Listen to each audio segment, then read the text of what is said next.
We are live, Misty. Okay, well, welcome everybody. Thank you for joining us for our Faculty Senate meeting for October. I apologize that we had to push it to this week instead of our normal first week. I did not get the agenda to Liz in time, so that is on me. I'm still learning and adjusting to this new process of having the agenda done 7 days in advance, not the night before, as I usually do. So I'm sure there are no other procrastinators out there. Liz was telling me a while ago, we did have 44 viewers last month on our meeting. So I think that's exciting that people are interested in what we're doing. So we'll see how many we have this week, how many were like, oh, that's just boring. But so this week this month for our agenda, first thing up, updates. I reached out to the chancellor and the provost for updates. I didn't really get any updates from them. I do have some instructional council updates for y'all. As you saw in the email from the chancellor, Title V funds are going away and we will be losing those people. So Axel presented this morning the information that if you look in the Canvas refresh course, you should see templates for course homepages, content pages. There's also new information in there on HTML code. They're still willing to help us as much as we can, but at the same time, since there will only be 2 e-learning people, back down to Josh and Axel, really. They are trying to empower us as much as we can to continue to elevate our Canvas courses. So looking at those updates in the Canvas refresh course, you should see a lot of really good tools there. I personally used the course homepage template this semester. It was super easy to use. I have a video explaining how to do everything. So we will continue to have access, and Josh and Axel will certainly help as much as they can. It might be easier if we're making appointments rather than just, randomly expecting them to drop everything. He didn't say those words, but I'm saying those words. It may be more helpful to them if we're encouraging people to actually reach out and make appointments so that they can manage their time well. They do have their Canvas workshop series kicking off next Thursday, so you can look in their information and you can see the schedule of that. I can get that to anybody who has questions on that, but that does kick off. Those are on Thursdays at 2 o'clock. So they'll have a lot of different things. Go listen to Guinea while we still have her. She's doing the first one next week, so soak up all that knowledge that you can.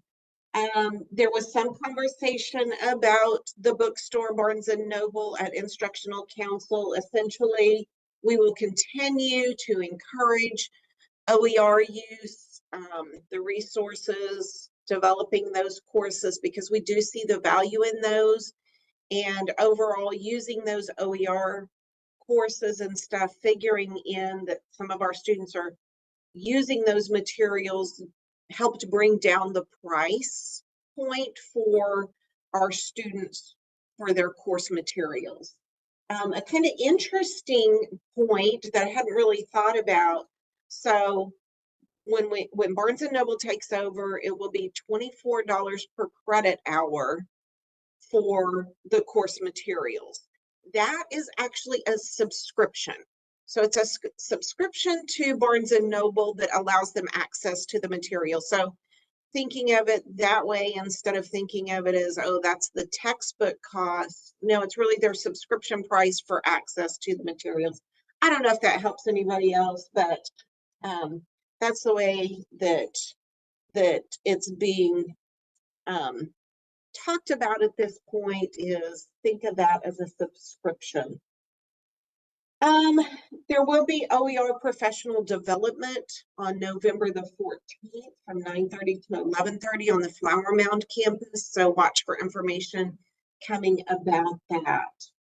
And then also the IE Day that was originally scheduled for October 31st, that is being moved to the beginning of the spring semester. So continue working on your IE stuff, but we'll see that big college gathering day.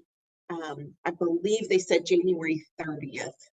So that is coming, but it has been pushed a little bit. Any questions on any of those updates? Yes. I just wanted to ask a question about, and I don't know how much we all know here, maybe somebody's on the book, on the bookstore committee, but Barnes and Noble. So it's 24 per credit. So I'm assuming that goes for publishers where we have bought I'm thinking of Norton for English, where we've bought that. So they would they're automatically in that if we give them that information. So the second 8 weeks will operate like the first 8 weeks and the 16-week did. Starting with spring, our students will have immediate access. So we'll be back to that immediate access where they enroll in the course. Everything's already paid for, set up, ready to go. Does that answer your question? Well, because I was also thinking of other subscriptions that I would like students to get, like Grammarly, Grammarly Premium, those kind of things. I don't know if that can be run through them. Probably not, huh? I will forward you, Cami Boaz. I do have a little further down. I have some updates on text from the textbook committee and from Dr. King, but Cami Boaz sent me a fabulous email that has just a ton of updates in their questions that they've asked about implementation. So if anybody wants that, if you just send me an email, I can forward that to you. It's a lot of information, and they are asking a lot of really good questions about, what if a student's not taking a class till the second 8 weeks? Are they getting charged? We've got some good representation on there asking the questions and advocating for our students. So I would definitely like a copy of Cami, yes, of that forwarded. So Cami's really the person yes, who's on it. Okay. Cami is the chair of the textbook committee and the implementation committee. So thank you. Hey, Misty. Yes. Maybe we can send that out to everybody. That email. You want me to send it to everybody? Okay. If you want to send it to me, I get it out to everybody. Okay. Excellent. And then Kristen had a question too on the. Okay. Let's see. The per credit hour isn't the same as inclusive access. So I believe that with the per credit hour charge, they are getting access to all of their materials. So starting in the spring, that will be like the inclusive access where they register in the class and or immediate access, I should say. So they have immediate access to the materials. That's as much as I know. I am not well read on this business. So, but Cami certainly is much more on top of this. So yeah, I'll send Cami's information to Jason and he'll get it out to everybody. And I just scribbled a note that I'm probably not going to know what it means, but Jason, if I don't send that to you, let me know. Okay, any other questions on the instructional council updates? We good there? Okay, we do have safety and security training coming up, hosted by our lovely faculty senate, because that's where it came to. And as you know, we've done several different safety and security updates, so this is kind of just another one in that series. And I was going to pull up and y'all should have all got the email, but here's the Can y'all see that? So there's the informational session information. That's going to be October 17th at 9 a.m. We're going to attempt to do it in room 205, but if it gets too crowded in there, we do have room 110 booked as well, just in case we need to move if we have too many people. 205 has more capabilities than room 110, but if we get too crowded, we'll move to room 110. It will be recorded. It will be also available via WebEx. So if you didn't get the WebEx link that went out in the fac mail, we'll also send a reminder this next week through our Faculty Senate group. And so you'll have the link to that WebEx there. So they'll be doing active shooter information, you know, kind of like what should we be thinking about, what, you know, what do you do, what's happening around that, followed by just question and answer session. I know we've had in the past a lot of questions and answers or a lot of questions, and we've never had enough time for them all. So we just scheduled an hour for that question and answer session so that hopefully everybody can get their questions. And then once it's over, we will definitely post that in both in the Faculty Senate group, as well as the Senators and Officers group, so everybody has access to that.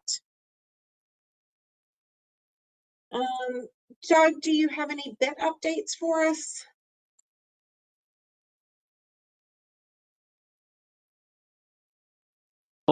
There I am. So we have met, and it was kind of a brief meeting. We had a bunch of the people out. So we specifically talked about a couple of students with their issues and that kind of stuff. And again, they did remind all of the counselors to reach out to the faculty that has turned in the CARES notice to let them know that they've received it, and if there's any information that they can share with them, please do so. So I think that's a good move in a positive direction. Again, they're consistently doing that each meeting, so I'm very, very happy about that. Thank you. Okay, current and ongoing issues. We worked on constitutional amendments and sent those to Dr. Wallace. He sent those on to the legal team because, of course, we want to make sure that everything that we are doing is in line with Senate Bill 37. And the legal team sent back a document essentially saying it's probably easier if we start over. So I have received that, and Jeremy and Asiel and I will work to kind of mesh what we've done along with that. If anybody else wants to help us with that, feel free to just jump right in and volunteer. It's a ton of fun.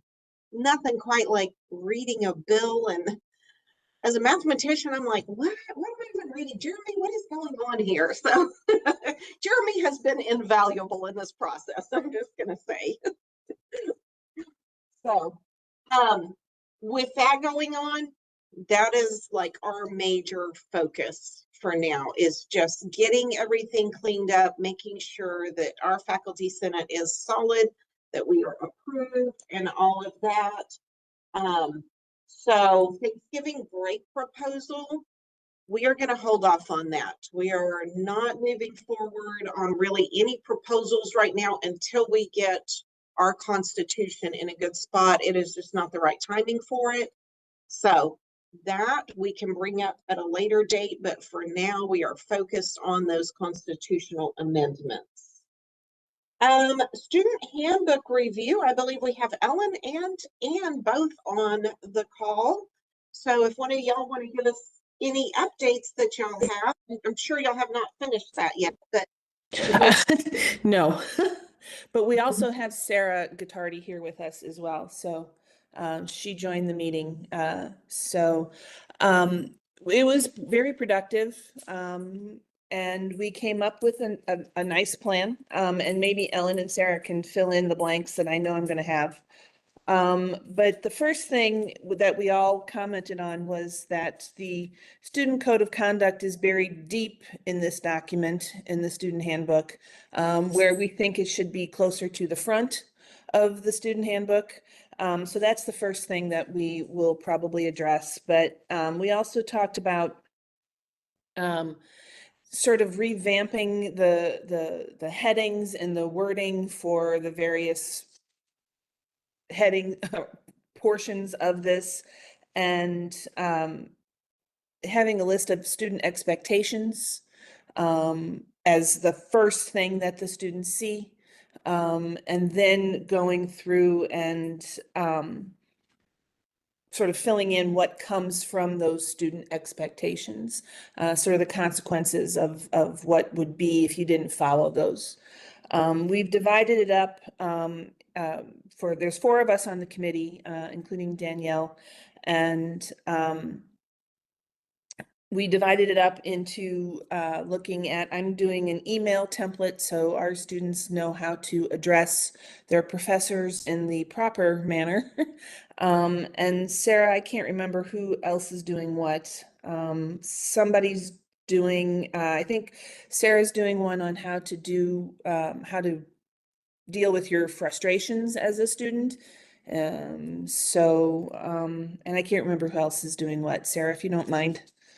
Yeah, Danielle is going to go over addressing like what our expectations for successful student behaviors in the classroom could be. And then Ellen was going to look at like general behaviors of how to be successful while you're on campus. And so one of the things that we mentioned is also addressing that the online, basically when your video is on, that is the campus. And so that the Right. students become aware that we have that expectation that they abide by the same behaviors when their video is on. Yeah. And Danielle had brought up that we may need to also state overtly that we have the same expectations for dual credit students, just so that they know when they're doing NCTC work, they're expected to abide by NCTC rules regardless of what their high school rules are. Right. There's nothing in the document right now that even addresses online student behavior. It's like not even there. So that is something that will be added for sure.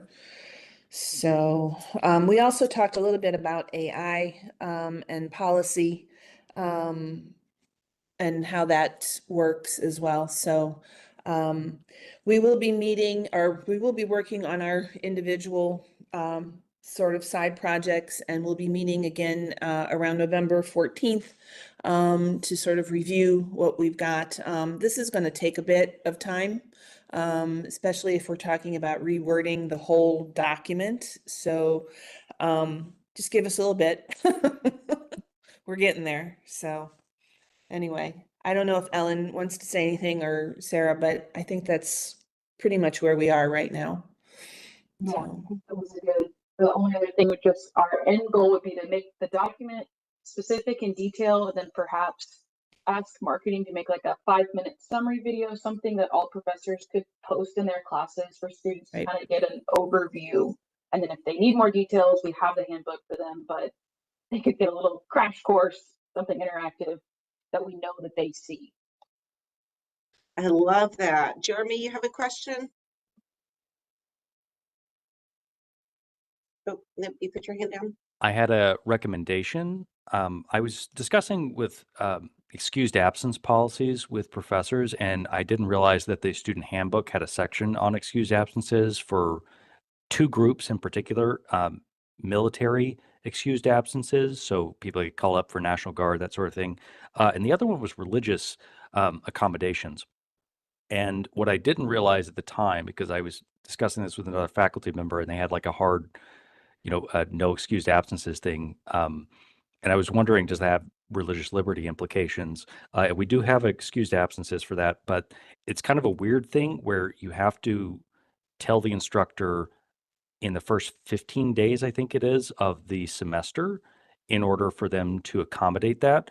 And I don't know about you guys, I teach on the Flower Mound campus. I have a lot of students from Nepal, and sometimes a third of my student body, or a third of the classroom was just gone for Dashain, which is a regional Hindu festival. And you know, I Mine had too. no notice about that until very last minute. But is there a way that we can either emphasize that or even remove the date and just make it a accommodation, maybe something closer to when that event occurs? Because I'm pretty sure, I don't think I've ever received a request at the beginning of the semester for religious accommodations. Yeah, we can take a look at that. Absolutely. Thank you. Excellent.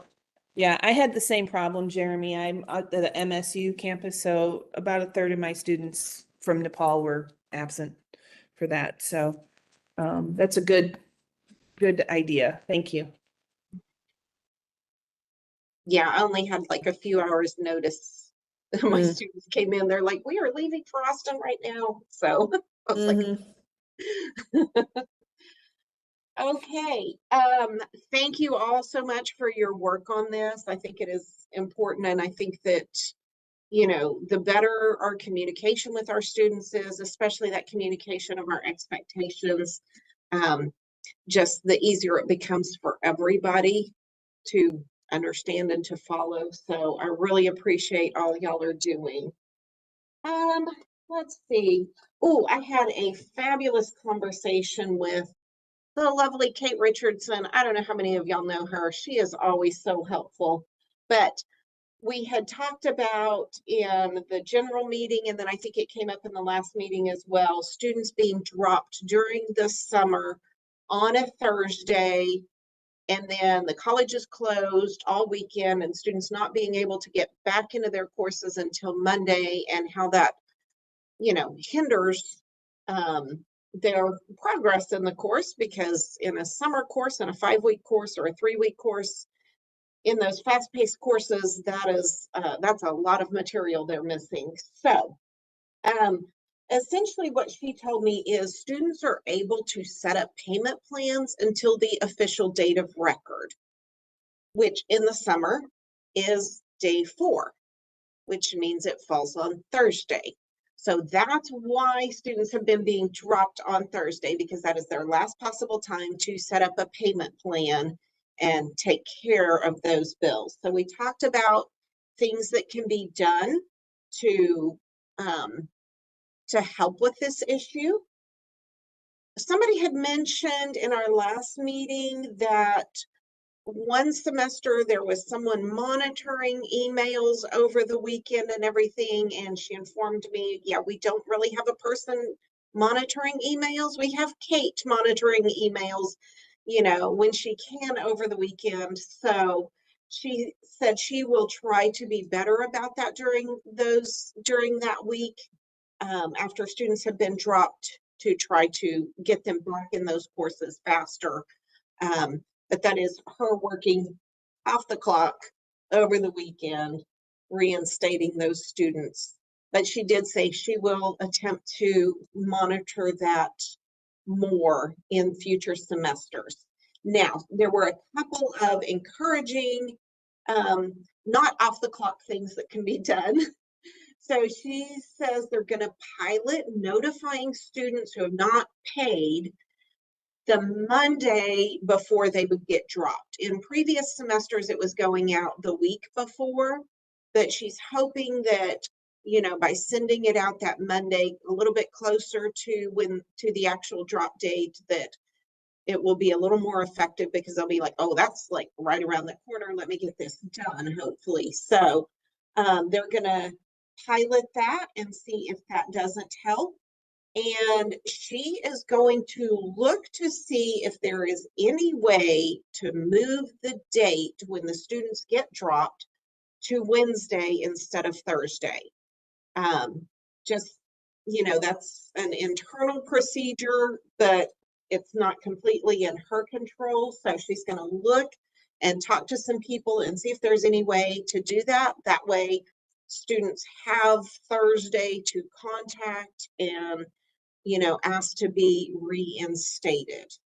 One other thing, I did talk to Axel Leos over Eli, and he's going to try to put a banner in Canvas that week, notifying students to check to make sure that their payment plan is in place. So there should be a banner, there should be notification through email, and then Kate's going to try to monitor, and even if she can't move the date to Wednesday, she's going to try to get that list earlier on Thursdays so that they're getting dropped Thursday morning instead of Thursday afternoon, to hopefully get more of them reinstated before the college closes for the weekend.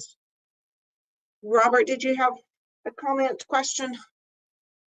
Well, I was just thinking that the email is a great idea, but it really depends on the student checking the email, and we don't have a policy that says which email they should use.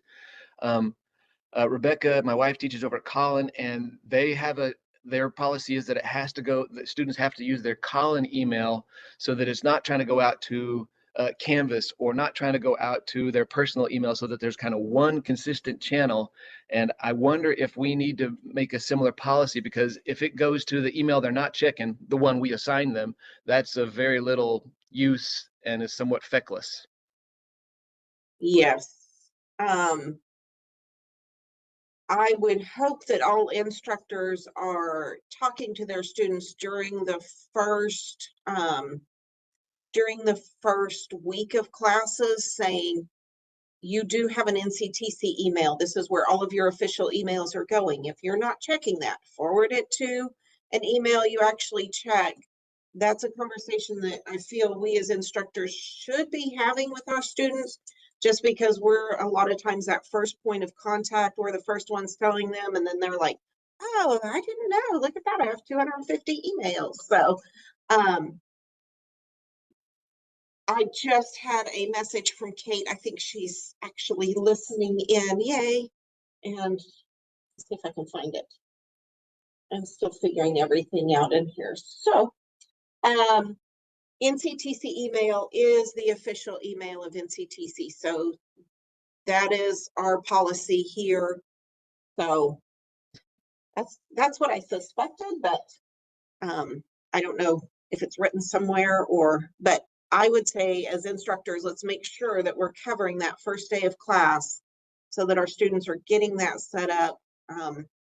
I know Donna Hooper has like a fabulous document that she shared with me that you can post in your class that has all the instructions for forwarding your emails. So if anybody wants to reach out to her, she's going to appreciate, I just volunteered her, but if you reach out to her, you know how fabulous she is. I'm sure she will share that document with you if you want it for your class.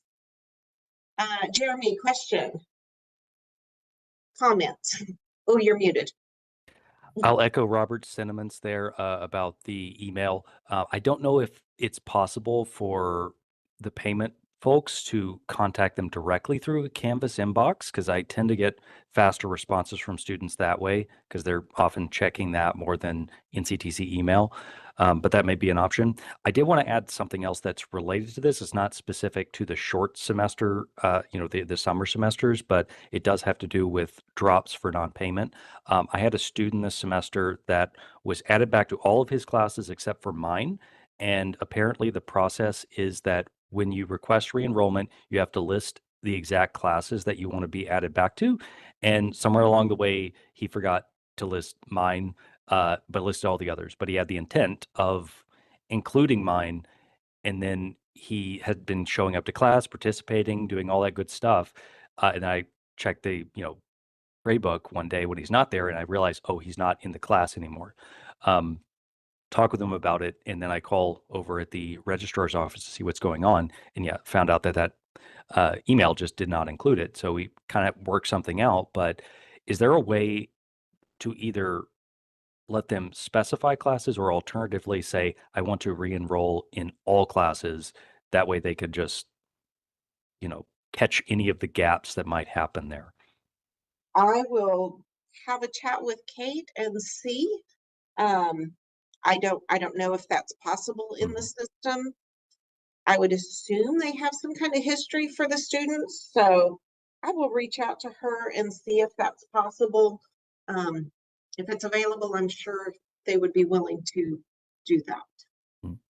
Thank you. I should speak for them, but I know that they are interested in seeing our students back in those classes as soon as possible to give them the best chance of success in the course. So I will definitely reach out to her. Let me make myself a note. Otherwise, I'm going to forget. Re-enroll in all courses. Okay. Any other questions, comments, concerns about that? I know Elizabeth said that she puts her own banner up in her own course, and I think she said she emails students as well. Elizabeth, you want to share about that? What is it you do?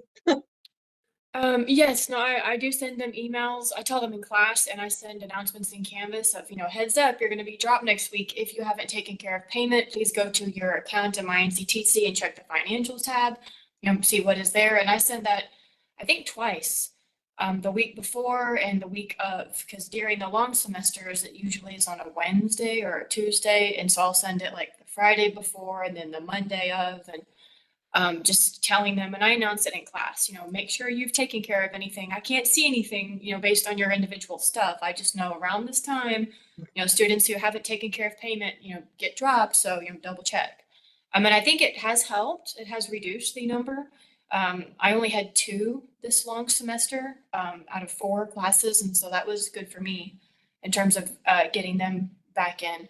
I did have a thought, it would be great if it's able to change it in the summer to a Wednesday, because I found, I don't think it's the time so much if they're dropped in the morning or in the afternoon, say on Thursday, because I think most of the students don't get in to start looking at their homework or their Canvas courses until later in the afternoon, after 5 usually, and that's when they figure it out. Sometime after 5, I'm amazed at how many students I have doing homework at 10, 11, 12, 1, 2. They go in to do homework, and then that's when they realize that it's gone, it's not there. But if that's, Thursday night, then they just have to wait till Monday, as opposed to, Wednesday night, then they could call Thursday morning. I don't know if that's helpful or not, but that seems to be the case with my students. Yes, well, I know Kate is looking into it. That's the ideal, is hopefully they can move it to Wednesday. And while most of our students probably are working during the summer and getting in after 5, if we can even catch some of them by doing it earlier in the day Thursday, I just think every little bit helps. So hopefully they'll be able to move it to Wednesday, because that would catch a lot more students than doing it on Thursday. So, but I would maybe even in the emails y'all are sending out to your students, maybe put in there, if you get dropped, contact the registrar's office. That way they know to go ahead and do it over the weekend instead of them waiting until Monday when the campus reopens. I don't know how many of our students are aware that they can reach out over the weekend, and maybe, just maybe, that will get caught earlier. So thank you, Elizabeth, for sharing. Those are fabulous ideas. I think that, every little bit helps, and every student. Well, and I put the number in there. I'll put the number in there as well, because they can text too. Yeah. They have the text line. That would be excellent. Okay. Any other conversations, questions about the drops during? It's really more of a problem during the summer semester, because, during the long semesters, like Elizabeth said, it's usually on a Tuesday or Wednesday. So they have, and we're open all the way through Friday. So textbook committee updates. The immediate access will not start until spring semester. So second 8 weeks classes will be done like the first 8 week classes. I reached out to Dr. King because I had heard that they were discussing the whole Scantron issue, with us not having books for in Corinth, and Flower Mound has been dealing with this issue for forever. Dr. King feels like the Scantron issue should be handled at the department chair or instructor level. his suggestion was if an instructor plans to use Scantrons, they should either provide or note in the syllabus where to acquire them and how many are needed. So that's the email I got back on that. I'll continue talking about it and bringing it up and mentioning it'd be really nice to have, you know, vending machines on campus where students could get these supplies if they didn't plan ahead, rather than trying to order them from Amazon and wait for 3 days for those to come in. Each of the campuses do have some emergency supplies. Each of the ones that don't have a bookstore have some emergency supplies for those students who, you know, didn't plan very well, but encouraging our students to get those in advance, maybe along with the rest of their materials, would be nice. As I said earlier, the implementation team is hard at work trying to ensure a smooth transition. We will get Cammie's email forwarded. It just has a ton of good questions and answers in there. And, you know, their remaining concerns, things like that. Questions on textbook committee updates, comments? Elizabeth, did you put your hand up again, or is it just still up?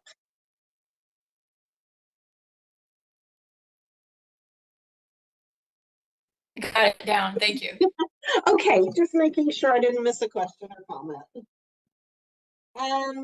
I did have a discussion with Josh from e-learning about the issue where the students were changing their names in Canvas to where the names were so similar you really couldn't tell the students apart.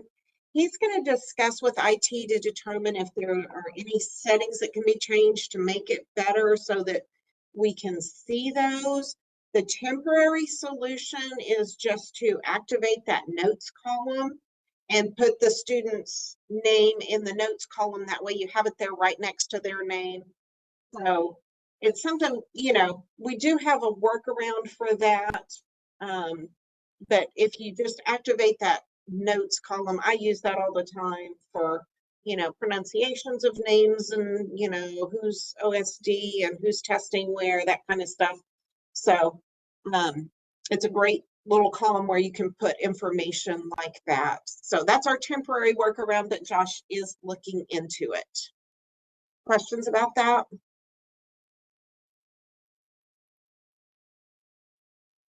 Brittany, I believe that the Corinth bookstore is permanently closed. I don't think that Barnes & Noble is planning to reopen that one.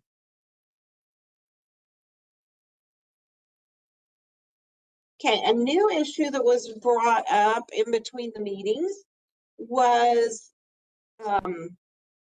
this notion of children in the classroom. And somebody had been told that they're working on that policy, and so they wanted to know, are there changes coming? So I contacted Courtney Hines, and she said, you know, in the past, we've always been told it's a liability issue and that our policy is not to allow children in the classroom. And what they've discovered is we actually don't have a policy written on it. So that's the discussion that's going on, is they're writing a policy.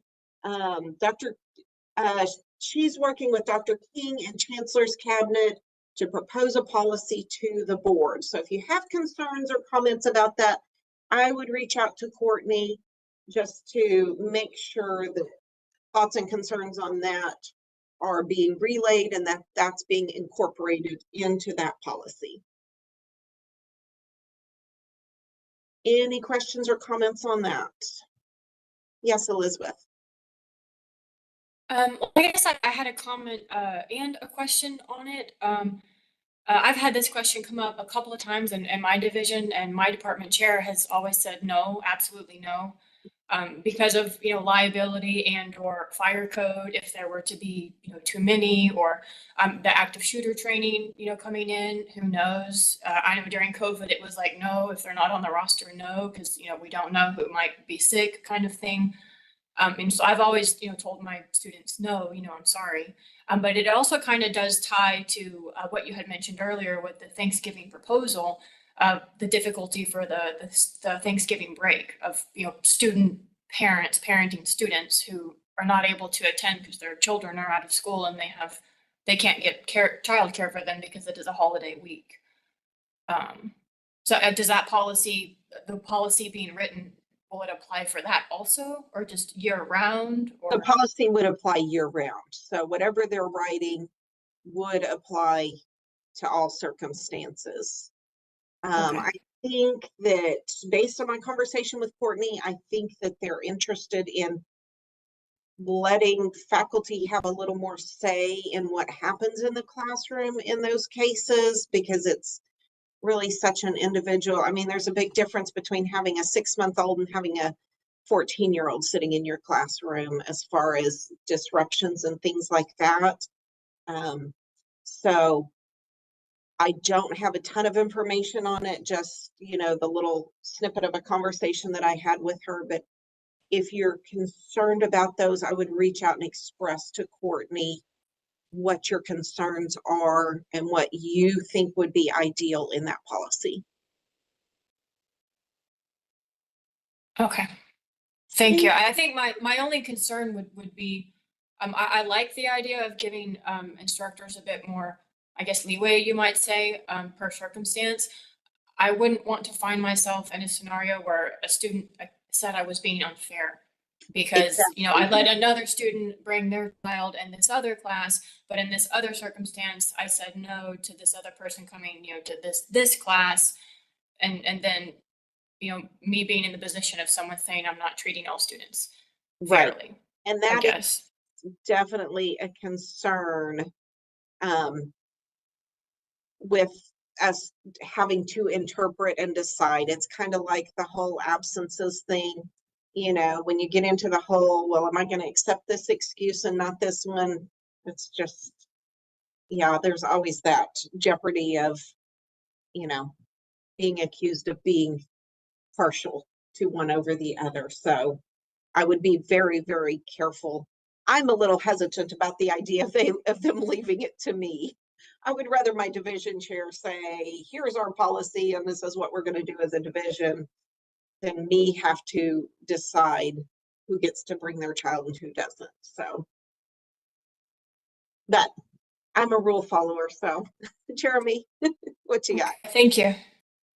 It does look like there is actually a written policy. It's in the Oh. student handbook under sexual misconduct. It says children shall not be allowed in classrooms while classrooms are in session, or in high-risk areas. So there are elements of it. They're just kind of buried pretty deep, like on page 68.3 of 88. So, I mean, there are elements there. Yeah. I don't know if we need to propose changes to them, or because we do have that section in there as well about accommodations to parents for excused absences and the like. Yes. So I don't know how much overlap there should be there, or if it is kind of a hard barrier because of what's in the handbook. Yes. Well, I know that they're looking at those policies, so hopefully they'll consolidate all of that into one reasonable, sensible policy that works for our students and for the college. So, good. Thank you, Robert, for answering that question in the chat. Yeah, Courtney's last name is Jaimes.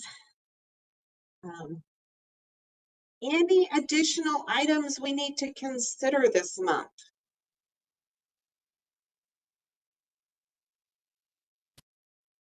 Go for it, Jeremy. Just a really small one. I noticed that the minutes for last month were not posted for September. This is relevant because the new little constitution thing that the lawyer sent us, they did have a mention of a timeline for when those need to be posted. So it's 7 days before for the agenda, 7 days after for the minutes. So within that window. So I assume we're going to keep that, but yeah, it is following along decently closely with what we had, but there were some things like it doesn't mention academic freedom. It talks about academic policies and stuff, but there were some notable omissions. It's definitely changing a lot about elections and officers, that sort of thing. So we are going to have to go tune it, and it's probably going to upset the elections thing that we had by person. And instead, it looks like they want us to do it by division.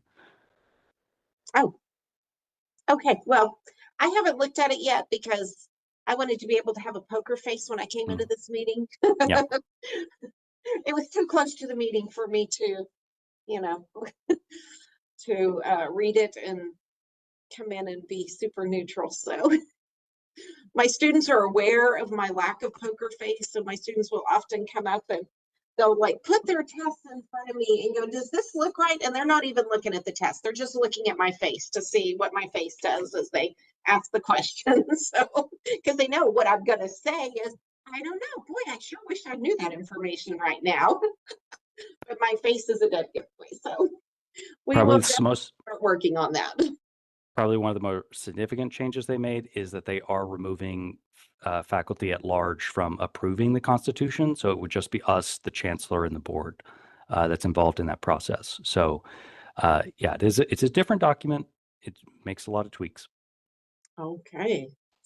Sounds like we have our work cut out for us. So, okay. Any other items to consider?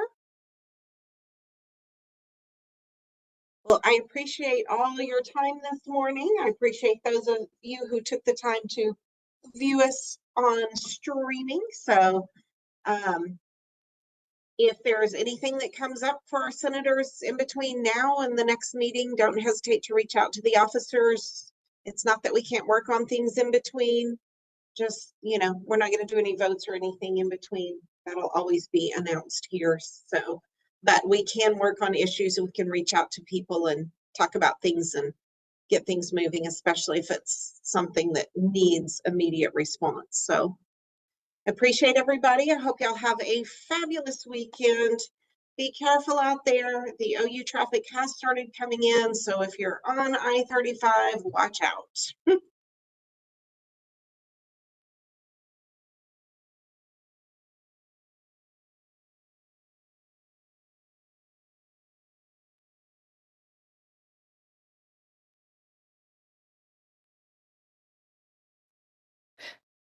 I'm going to go ahead and end because we are still streaming.